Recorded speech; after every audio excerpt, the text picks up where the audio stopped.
बिस्मिल्लाहिर्रहमानिर्रहीम। जान पाकिस्तान टीवी के सामईन और नाज़रीन, अस्सलाम वालेकुम। दोस्तों, आज की इस वीडियो में हामिद मीर साहब के ऊपर बात करनी है, क्योंकि इस वक्त सोशल मीडिया के ऊपर टॉप ट्रेंड है हामिद मीर और इनकी जियो न्यूज़ से बरतरफी। क्या वाकई जियो न्यूज़ ने इनको बरतरफ कर दिया है और इनके प्रोग्राम को बंद कर दिया गया है? क्या वो दोबारा अपना प्रोग्राम शुरू कर सकेंगे या नहीं? इस हवाले से ऑथेंटिक इन्फॉर्मेशन क्या है, मैंने कुछ मालूमात हासिल करने की कोशिश की है और कुछ इन्फॉर्मेशन पता चली है, वो आपके सामने शेयर करनी है।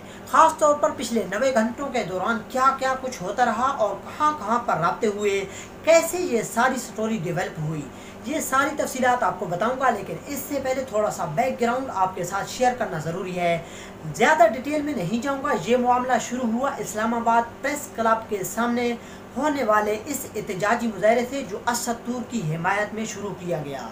अमूमन मैंने देखा इस तरह के जितने भी मुजाहरे होते हैं, इसमें हामिद मीर साहब ज़रूर शिरकत करते हैं और अपनी एक धुआंधार तकरीर ज़रूर करते हैं।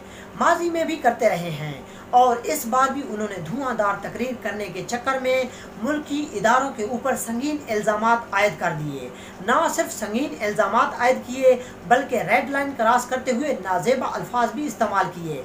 इसके बाद सोशल मीडिया के ऊपर एक टॉप ट्रेंड बना, जिसमें आप लोग भी शामिल रहे होंगे। आपने देखा, इसकी तफसील मैं नहीं बताऊंगा, लेकिन दबाव बढ़ने लगा हामिद मीर साहब के खिलाफ कार्रवाई के लिए और इनकी गिरफ्तारी के लिए।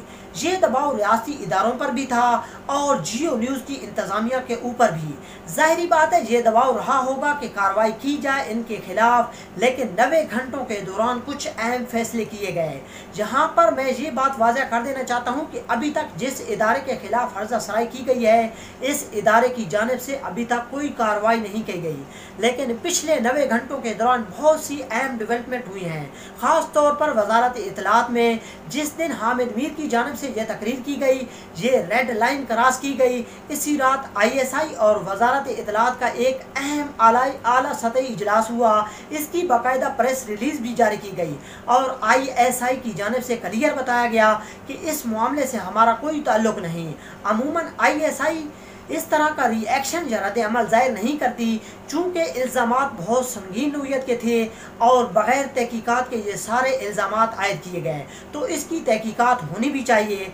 अवामी सतह पर भी ये मुतालबा था कि मुल्ज़िमान के सामने ये पता चल जाना चाहिए कि किसने क्या किया। और इसी रात एक प्रेस रिलीज़ इशू की गई। ISI की जानिब से ये क्लियर किया गया कि इनका इस सारे मामले से कोई ताल्लुक़ नहीं। ये एक 5th जनरेशन वार है जिसमें उलझाया जा रहा है इस मुल्क की सबसे बड़ी टॉप एजेंसी को। और भी ये भी कहा गया कि इस मामले में चूँकि जो लोग शामिल थे, इनकी शक्लें क्लियर हैं और वाज़ेह हैं, CCTV फुटेज भी मौजूद हैं, तो ISI भी भरपूर किरदार अदा करेगी, इनकी गिरफ्तारी के लिए मुल्की इदारों के साथ ताउन करेगी। इसके बाद शेख रशीद की जानिब से कुछ तहकीकात करवाई गई वज़ारत दाखिला की सतह पर और फिर उन्हें एक वीडियो बयान जारी किया गया और उन्होंने बताया कि एक CCTV फुटेज ऐसी हाथ लगी है जो एक बड़ा क्ल्यू साबित हो सकती है मुल्ज़िमान या मुजरिमान की गिरफ्तारी के लिए, और बहुत हद तक हम इनके करीब पहुंचते जा रहे हैं। और ऐसा बताया गया कि कुछ अच्छी डेवलपमेंट हो सकती है आने वाले चंद घंटों के दौरान, जिसका अभी सब इंतज़ार कर रहे हैं। लेकिन बात आगे बढ़ाने से पहले यहाँ पर एक बहुत ही इंटरेस्टिंग फैक्ट आपको बताना चाहता हूँ कि अगर हामिद मीर साहब ये तकरीर करने से पहले एक लम्हे के लिए असद तूर के कमरे का या इनके बाहर का मंजर देख लेते, तो शायद वो ये तकरीर ना करते, क्योंकि इनके फ्लैट के ठीक बाहर कॉरिडोर में एक नहीं, दो नहीं, तीन भी नहीं, मुतअद्दिद कैमरे CCTV फुटेज कैप्चर करने के लिए लगे हुए हैं। और कोई भी अगर इस तरह का हमला करना चाहेगा या इस तरह की मनसूबा बंदी करेगा, तो कम अज़ कम ये ध्यान में तो ज़रूर रखता कि यहाँ पर इतने ज़्यादा CCTV कैमरे लगे हुए हैं। और अगर ये काम ISI को ही करना होता या इस मुल्क की सबसे प्रीमियर और इस दुनिया की सबसे बड़ी एजेंसी को ही करना होता, तो इतने CCTV फुटेज कैमरे की मौजूदगी में सारा कुछ करके किसी बंदे को हीरो बना के चले जाते। तो ये भी एक सोचने की बात है। सारी इतलात वो ये हैं कि हामिद मीर साहब को नौकरी से बरतरफ नहीं किया गया, लेकिन इन्हें इस प्रोग्राम से ऑफ ईयर किया गया है और इस बारे में जियो न्यूज़ ने अभी तक अपनी कोई पोजीशन क्लियर नहीं की या इनकी तरफ से अभी तक, जब मैं ये बयान रिकॉर्ड कर रहा हूँ तो अभी तक कोई रिटन क्लेरिफिकेशन या रिटन कोई रिलीज जारी नहीं की गई। लेकिन ज़राए ने ऐसा बताया है कि उन्हें एट द मोमेंट चूँकि दबाव बहुत ज़्यादा बढ़ रहा था तो इनको ऑफ एयर कर दिया गया है और वो तब तक ऑफ एयर रहेंगे जब तक इस मामले का कोई हल नहीं निकल आता।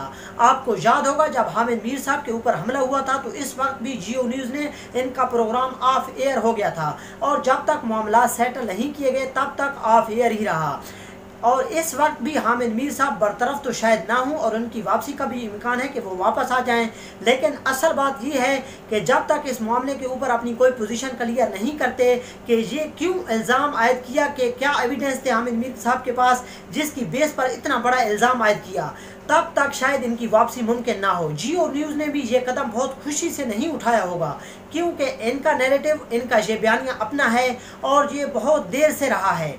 जब हामिद मीर के ऊपर अटैक हुआ तो इस वक्त जियो न्यूज़ ही वो इदारा था जिसने बराह रास्त इल्ज़ाम पाक फ़ौज के ऊपर और ISI के ऊपर लगाए थे और इसका खमियाजा भी फिर जियो न्यूज़ को भुगतना पड़ा। और शायद जियो न्यूज़ कहीं ना कहीं ये चाहता है कि इस बार हामिद मीर साहब का किया धरा इनके ऊपर वक्ती तौर पर ना आए, इसलिए इन्हें ऑफ एयर किया गया है और जब तक ये मामला रिजॉल्व नहीं होता ऑफ एयर ही रहेंगे। इनकी वापसी के दरवाजे मुकम्मल तौर पर बंद नहीं किए गए।